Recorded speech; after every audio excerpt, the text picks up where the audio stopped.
after any major incident like that, we will have a what we call a hot debrief at the scene. In our station, we'll certainly talk about it on the way back.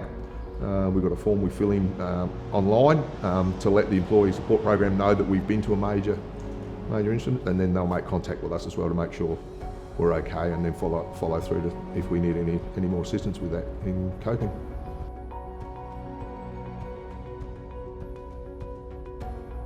It's one of those things in life where you know there's a risk, but it's an acceptable risk. It's just one of those things we've got to work through going to the call is, are we actually going to go in and try and put the fire out from inside, or are we going to just do a defensive fire and just put water on the outside? And that's where if the community have already done their homework and done their escape plan, and we know that they're all at the letterbox, the whole family's there's no danger, so there's nothing inside we need to go and search for. It's one of those factors where we can sit there and go, well, do I need to expose my crew to going inside that fire, or is it something that we can tackle from the outside? You know, we all get on the appliance fit and able, and we go to the job, and when we finish the job, we get back on in the same way that we climbed on.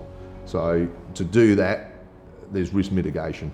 There's some things that we have to do, and there's other things that we don't have to do.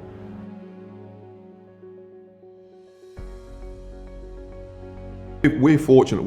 I think we're probably the only station left, if not there might be one other, that still is co-located with SAS, with the AMBOs. So for us, that's great because A, you get to know who they are, which makes it a lot easier. It also means that we can go across there on a training night occasionally and refresh where everything is on the ambulance, so that if we go and they need a hand, do you need it, we can just go and get it for them.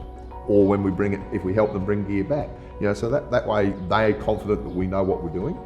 We'll quite often drive the ambulance back to the hospital for them, which frees them up. It saves them having to call in another ambo to drive an ambulance. We'll do that for them, things like that. So it's great. And same with SAPOL, you get to know who they are locally. It's a great thing of working in a smaller town. You get to know roughly who most of them are and how they operate, and then they get to know who you are, and you can all work together to make sure that you open roads back up if they need to be. I was up here last year and we had a major prang on the bridge, and very, very quickly we were able to get one lane of the bridge open again so that traffic could at least keep flowing. When you first start, you do, because of course you're keen, you just want to get into it and start your career and start learning. But as you move down, it's not you go about your normal day, and the pager drops. It's like, cool, no dramas. Have a quick look, read what it is, jump in the car, and go. The only inconvenience can be is Christmas. Anywhere, anytime. I might be down the beach playing with the kids or with the grandkids. We could be anywhere, 24 hours, 7 days a week. And hence what I said earlier, it is a commitment, and you need to make sure that you're prepared to meet that commitment, because you've got the pressures of outside life. If you're working full time for another employer, you need to be aware that you may or may not be available for that job, and so there's a lot of those sorts of little pressures.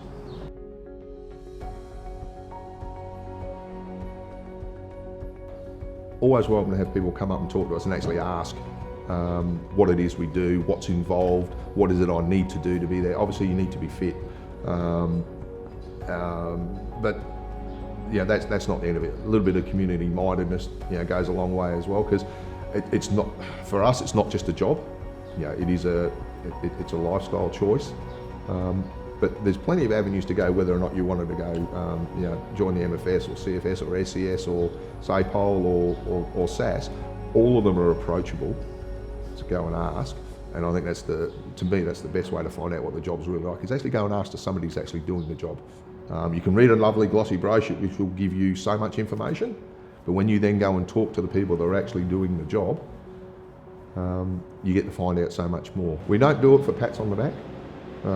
As I say, we do it because we enjoy doing it. We care.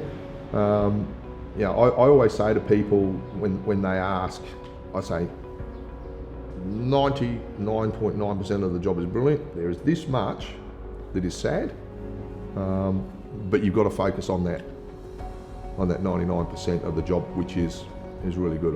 We're fortunate enough to work with a really good crew, Most of us have been there a reasonable amount of time, and that makes a difference as well, knowing that you can rely on the person that's behind you. I always say it's the best job in the world. It's a privilege to wear a uniform, and then on top of that they pay me. I mean, what more could you want?